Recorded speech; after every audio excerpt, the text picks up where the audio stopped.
sobre cómo evolucionan las especies después del humano, digamos.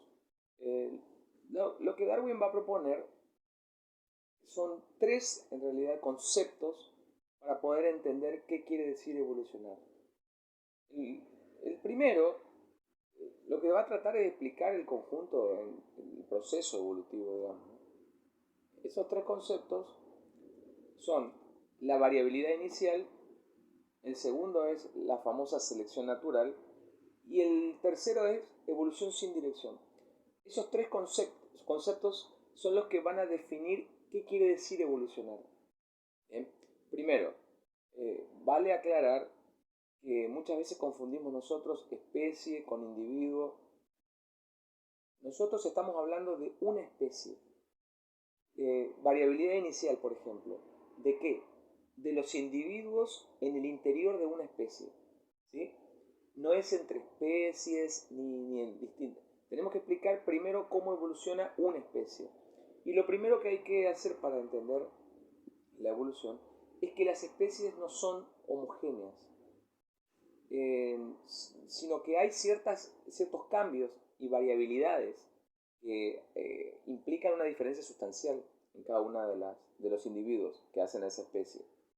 Digamos. Entonces, el primer rasgo de la variabilidad, al integrar una especie, no todos los individuos son idénticos, ¿no? Hay variedades distintas y dependiendo del coeficiente de variación de esa especie, la especie va a tener más o menos adaptabilidad, digamos.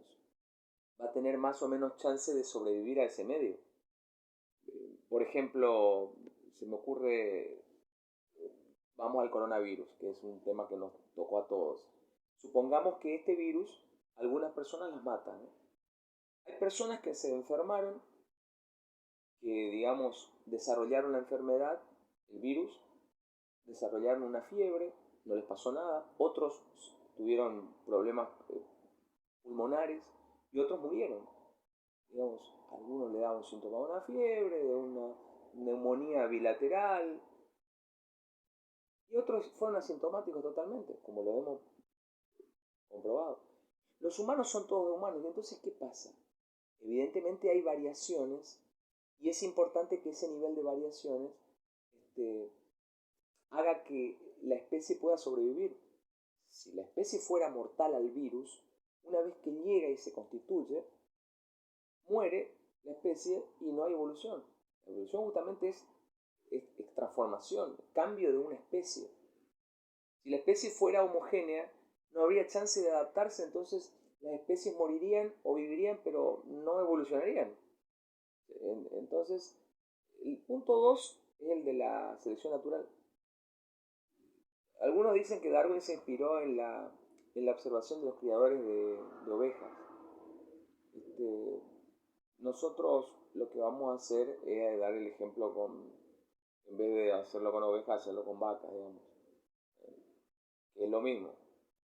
Dentro de una especie, en este caso de las vacas, preguntamos, ¿cómo es que las vacas argentinas, por ejemplo, pueden ser tan sabrosas, digamos, su carne puede ser tan rica? Supongamos que nosotros entendemos que la especie en otros países, si nosotros matamos una vaca y comemos su carne, quizás no vaya a ser tan tierna. Y acá sí.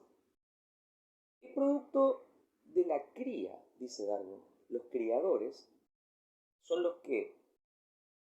¿Qué hace el criador? Y es la observación que hace Darwin con las ovejas. Él tiene que reproducir la especie.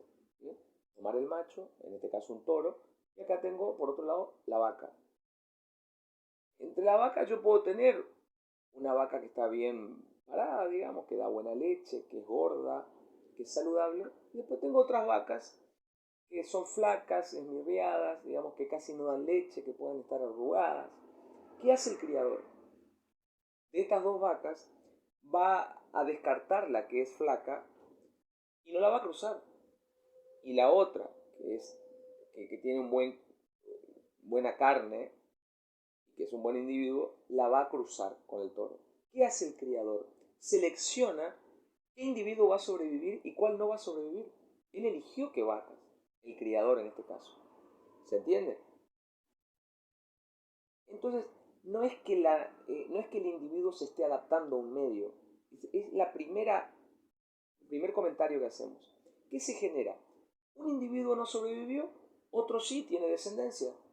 El criador se garantiza que la especie, los animales, vayan no mejorando, sino vayan tomando las características que tiene que tener, digamos, para los fines que él necesita, para los que él se propuso. En este caso sería para que la carne sea rica. Lo que hace el criador es lo que hace la naturaleza.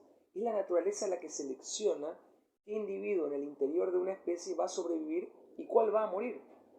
Es decir, cuál se va a reproducir y cuál se va a morir sin tener descendencia, sin reproducirse. Ahora, y acá nosotros comparamos que la clave en realidad no es lo que hace el individuo para adaptarse, sino al revés, lo que hace el medio con el individuo.